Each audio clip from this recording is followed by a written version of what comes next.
Hi guys, कैसे हैं आप लोग। दोस्तों, आप सोच रहे मैं क्या कर रहा हूँ। मैं एक कॉमिक्स पढ़ रहा था। एक टाइम था जब हमारे देश में कॉमिक्सों का बहुत बोलबाला हुआ करता था। हर बुक स्टोर पे कॉमिक्स इजीली अवेलेबल हो जाती थी। बुक स्टोर छोड़ो, कॉमिक्स की पर्टिकुलर कॉमिक्सों की दुकानें हुआ करती थी, उस पे कॉमिक्स ही मिलती थी। सिर्फ राज कॉमिक्स, तुलसी कॉमिक्स, मनोज कॉमिक्स, चंपक, नंदन, ये सब चीजें बहुत पढ़ते थे लोग आज। फिर टाइम चेंज हुआ, धीरे धीरे वीडियो गेम्स आए, केबल नेटवर्क आया, और धीरे धीरे ना कॉमिक्स से लोग स्विच करने लगे केबल नेटवर्क पे, वीडियो गेम्स पे। मतलब धीरे धीरे करके मैं बताता हूँ कि जैसे जब मैं छोटा था, मुझे अच्छे से याद है, मैंने कॉमिक्स पढ़ना शुरू किया था जब मैं थर्ड क्लास में था, स्कूल में, थर्ड स्टैंडर्ड। तब से मैंने कॉमिक्स पढ़ना शुरू किया था, जो मुझे बिल्कुल अच्छे से याद है। और उस टाइम पे तो हर जगह कॉमिक्स से मिला करती थी, और बच्चे बूढ़े जवान सब सब कॉमिक्स पढ़ते थे उस टाइम पे। और उस टाइम पे एक कारण ये भी था कॉमिक्सों का कि उस टाइम पे ना इतनी ज्यादा और कुछ चीजें नहीं थी मनोरंजन करने के लिए। या तो आप खेल खेल सकते हो, मैदान में जाके गेम्स खेल लो कुछ, या गली में बच्चों के साथ खेल लो, या फिर कॉमिक्स पढ़ लो। जो इंट्रोवर्ट टाइप के बच्चे होते थे या ज्यादा बाहर जाना पसंद नहीं करते थे, तो ऐसे ही कॉमिक्स वगैरह पढ़ते थे बहुत ज्यादा। तो मैं भी उन्हीं बच्चों में से एक था, तो मुझे कॉमिक्स पढ़ना बहुत ज्यादा पसंद था। तो बताता हूँ ये कॉमिक्स से आखिर कैसे मार्केट से गायब ही हो गई, कैसे क्या हुआ ऐसा कि कॉमिक्स से खत्म हो गई। तो हुआ क्या कि मुझे अच्छे से याद है कि केबल टीवी जब इवॉल्व हुआ था, केबल टीवी पे बहुत ज्यादा कार्टून्स वगैरह आने लगे थे। पहले कार्टून्स वगैरह बहुत ज्यादा नहीं आते थे टीवी पे। दो चैनल आया करते थे, मुझे अच्छे से याद है, डीडी नेशनल, DD1 DD2 ऐसे करके। तो हाँ, दूरदर्शन वाले दो चैनल आया करते थे बस टीवी पे। ठीक है, शाम के 5 बजे कार्टून आया करते थे। तो शाम के 5 बजे 1 घंटे के लिए कार्टून आते थे, लोग वो देख बच्चे वो देख लेते थे और खुश हो जाते थे। तो बाकी टाइम भी तो चाहिए ना। फिर बाकी टाइम जो बच्चे खेलने जाते थे मैदान में, वो खेलते थे। और जिन्हें कॉमिक्स पढ़ना पसंद था या घर में टाइम बिताना पड़ता पसंद था, वो इंडोर गेम्स खेल लेते थे या कॉमिक्स पढ़ लेते। तो कॉमिक्स का जमाना कॉमिक्स से अपने चरम पे थी उस टाइम पे। फिर क्या हुआ, टाइम चेंज हुआ, केबल नेटवर्क ने एंट्री मारी हमारे देश में। केबल टीवी का ऐसा असर पड़ा, तो केबल टीवी पे तो बकायदा कार्टूनों के चैनल्स, अलग से चैनल आ गए, जैसे कार्टून नेटवर्क, डिज्नी चैनल, इस तरह के अलग से चैनल आ गए, कार्टून चैनल्स। तो बच्चे थोड़ा कार्टून्स की तरफ रुझान उनका ज्यादा हुआ, क्योंकि टीवी की वजह से टीवी में देखने को मिलता है, कॉमिक्स में हमें पढ़ना पड़ता है। तो बच्चों ने फिर काफी थोड़ा सा कम हुआ कॉमिक्स का क्रेज। फिर भी काफी था, बहुत था। 90s के दशक में बहुत ज्यादा था कॉमिक्स का क्रेज। फिर टाइम बदला, केबल नेटवर्क के बाद वीडियो गेम्स बहुत ज्यादा इवॉल्व हुए हमारे देश में। वीडियो गेम्स बहुत आए। वीडियो गेम्स ने कॉमिक्सों की मार्केट थोड़ी सी और खा ली, लेकिन उस टाइम तक भी बहुत कुछ था। वीडियो गेम्स और कॉमिक्स दोनों बराबर की हिस्सेदारी में सरवाइव कर रही थी, और इन्होंने हमारा बचपन बहुत औसम बना दिया। खैर, फिर 2000 का दशक आते आते मुझे अच्छे से याद है कि 2007-8 की बात है, क्योंकि 2006 में मैंने 12th करी थी। तो 2006-7 की बात है, और 8 तक भी कॉमिक्स ना पहले तो कॉमिक्स इतनी इजीली अवेलेबल हो जाती थी, फिर कॉमिक्स पढ़ने का तो चस्का था ही। तो कॉमिक्स से ना ढूंढनी पड़ती थी हमें पढ़ने के लिए। कॉमिक्स की दुकान ढूंढने के लिए हम भटकते थे इधर उधर के, कहाँ कॉमिक्स मिल सकती है, कहाँ नहीं मिल सकती, अपने दोस्तों के साथ जा जाके। अब परेशान होकर कई बार तो मैं पुरानी दिल्ली, जो इनका राजा पॉकेट बुक्स छापता था, राज कॉमिक्स, तो राज कॉमिक्स पढ़ता था मैं। तो हम पुरानी दिल्ली चले जाते थे कॉमिक्स लेने के लिए, वहां से खरीद खरीद के लाया मैं कई बार कॉमिक्स से। लेकिन जब अवेलेबिलिटी इनकी कम होती चली गई टाइम के साथ साथ, और फिर स्मार्टफोन ने एंट्री मारी, और स्मार्टफोन ने इन सबकी ऐसी तैसी कर दी। क्या कॉमिक्स, क्या वीडियो गेम, क्या टीवी। उसके बाद तो फिर ये समझ लो कि पूरी दुनिया जैसे स्मार्टफोन पे स्विच हो गई, तो कॉमिक्स से तो छूट ही गई, बंद हो गई बिल्कुल। धीरे धीरे कॉमिक्स से खत्म हो गई हमारी इंडियन मार्केट से। तो बड़ा बुरा सा लगता था कि कैसे भाई हमारी इंडियन मार्केट से कॉमिक्स गायब ही हो गई हैं, पढ़ने को नहीं मिलती है। तो दिल में ऐसा लगता था कि एक चीज थी बचपन जिससे बहुत अच्छा जुड़ा हुआ था, और वो ऐसे खत्म हो रही है, अच्छा नहीं लगता था। कॉमिक्स करना, पेंटिंग करना, कॉमिक्स पढ़ना, पेंटिंग करना और वीडियो गेम्स खेलना, मतलब बचपन में बहुत मजा आता था इन चीजों में। एक तरह से लव था ये, कॉमिक्स, पेंटिंग और वीडियो गेम्स। लेकिन फिर टाइम के साथ साथ बिजी होते गए, चीजें छूटती चली गई। फिर क्या हुआ कि 2008 में आयरन मैन की फर्स्ट मूवी आई थी, ठीक है, यानी कि मार्वल सिनेमैटिक यूनिवर्स ने एंट्री मारी।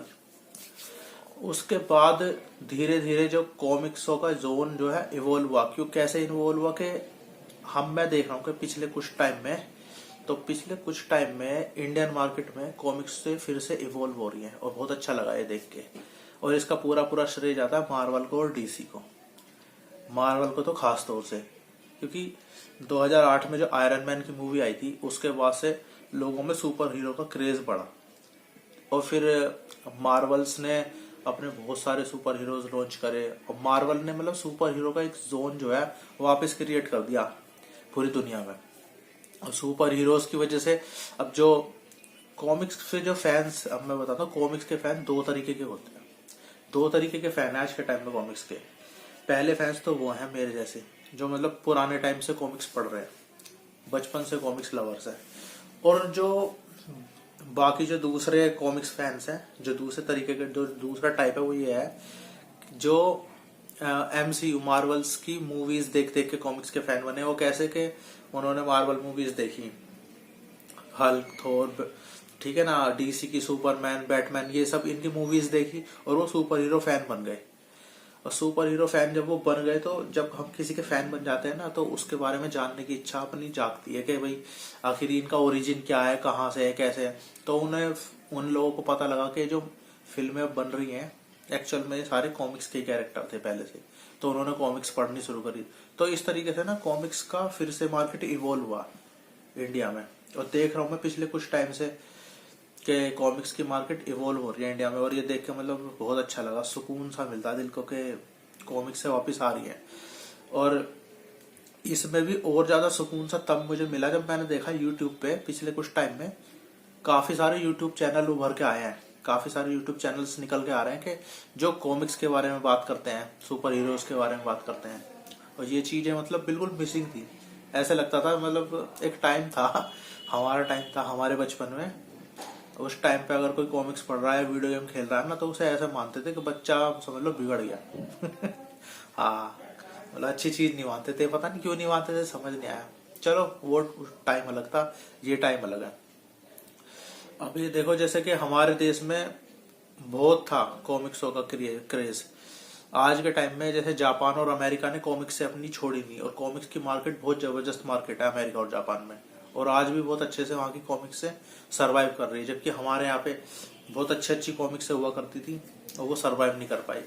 सबसे बड़ी कॉमिक्स, अगर एक्शन हीरो, सुपर हीरोज के बारे में बात करूँ, तो सबसे बड़ी कॉमिक्स हमारे देश की कंपनी थी राज कॉमिक्स, जिसके नागराज, सुपर कमांडो, ध्रुव, डोगा, ऐसे ऐसे कैरेक्टर थे इनके पास, जो सीधे सीधे बैटमैन, सुपरमैन और इनकी पॉपुलैरिटी को टक्कर दे सकते थे मार्वल्स के जितने भी सुपर हीरो है आराम से।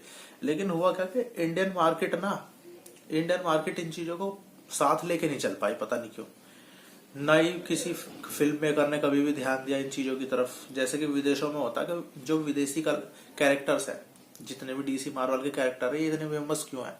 ये इतने फेमस इसीलिए हैं क्योंकि लोगों ने इनकी कॉमिक्स नहीं पढ़ी, इनकी फिल्में देखी हैं, इनके कार्टून्स देखे हैं। और जो नए फैंस, कॉमिक्स के जो फैंस बने हैं, वो कैप्टन अमेरिका या हल्क, थोर को किस लिए जानते हैं? फिल्मों की वजह से जानते हैं। तो फिल्मों की वजह से बहुत ज्यादा पॉपुलैरिटी मिली है इन लोगों को। तो हमारे इंडियन फिल्म मेकर्स जो थे, इन्हें भी सोचना चाहिए था, अगर ये भी इन पे थोड़े थोड़े कार्टून कैरेक्टर्स ही बनाते रहते, फिल्में भी ना सही, कार्टून कैरेक्टर्स भी बनाते रहते, या हमारे जो इंडियन कॉमिक्स मेकर्स हैं ये अपने कैरेक्टर्स को लेके सिर्फ कॉमिक्स तक ही सीमित ना रहते, टीवी तक जाते अगर, या जनता तक पहुंचने के और भी साधनों का इस्तेमाल करते, तो हो सकता था कि आज जो हमारे कैरेक्टर्स हैं, जो हमारे इंडियन कॉमिक्स के कैरेक्टर्स हैं, ये भी वर्ल्ड वाइड फेमस होते। तो चलो कोई बात नहीं, देर आए, पर अभी भी वैसे लगता नहीं है ऐसा कि कुछ होने वाला हमारे इंडियन सुपर हीरोज के साथ। क्योंकि टाइम टाइम पे हम सुनते तो रहते हैं कि इंडियन सुपर हीरोज का कुछ बनने वाली, कोई फिल्म बनने वाली है, कोई मूवी बनने वाली है, पर मजा आता नहीं है।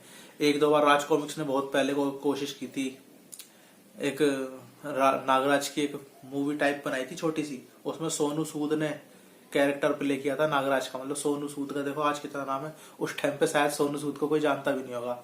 मुझे भी मतलब मेरे पास वो फोटो भी पड़ा है उसका, मतलब एड भी आया करता था कॉमिक्स के पीछे पीछे वाले पन्नों पे एड भी आता था उसका कि ये एक सीरियल आने वाला है नागराज का, तो उसमें सोनू सूद नागराज बना हुआ खड़ा है आग के घेरे में। तो मतलब ऐसी कुछ कोशिशें तो की थी राज कॉमिक्स ने, पर वो ज्यादा सफल नहीं हुई। मतलब ज्यादा मजेदार इन्होंने कुछ काम किया नहीं जो कि ये कर सकते थे। और हो सकता था कि आज ये राज कॉमिक्स जो कंपनी है मार्वल की तरह या डीसी की तरह भारत में एक राज कॉमिक्स का अपना एक यूनिवर्स होता, या डायमंड कॉमिक्स का अपना एक यूनिवर्स होता। डायमंड कॉमिक्स के पास बहुत अच्छे अच्छे कैरेक्टर्स थे, चाचा चौधरी, बिल्लू, पिंकी, बहुत बढ़िया बढ़िया कैरेक्टर्स थे। इन चाचा चौधरी के ऊपर तो शायद कुछ सीरियल्स भी बने हैं, एक आधा सीरियल बना है चाचा चौधरी के ऊपर। तो इसी तरीके से हमारे पास इतने सारे कैरेक्टर थे, इनके ऊपर बनाना चाहिए था ताकि इंडियन कॉमिक्स को भी बूस्ट मिलता, पर वो बूस्ट मिल नहीं पाया जो मिलना चाहिए था। खैर चलिए कोई बात नहीं। तो वो ही था कि मार्केट में गया था तो एक कॉमिक्स दिख गई अपने बचपन के बारे में, सब एकदम से बचपन याद आ गया अपना सारा। कॉमिक्स का प्रेम उमड़ गया है एकदम से, मैंने खरीद लिए और फिर लगा कि चलो इस बारे में बात करनी चाहिए, वीडियो बनानी चाहिए। जैसे जापान की बहुत बड़ी पहचान है कार्टून और कॉमिक्स की वजह से, कार्टून और कॉमिक्स की दुनिया में जापान की बहुत बड़ी पहचान है, अमेरिका की बहुत बड़ी पहचान है। तो ऐसे ही इंडिया की भी अपनी एक बहुत बड़ी पहचान हो सकती है कि पोटेंशियल है इंडिया में, बहुत तगड़ा बहुत जबरदस्त पोटेंशियल है, लेकिन क्या है कि हम ब्रांडिंग नहीं कर पाए अपनी चीजों की। आज के लिए बस इतना ही रखते हैं, अगली वीडियो में कोशिश करूंगा आपको अपनी कॉमिक्स से दिखाऊं। ठीक है, चलिए बाय बाय।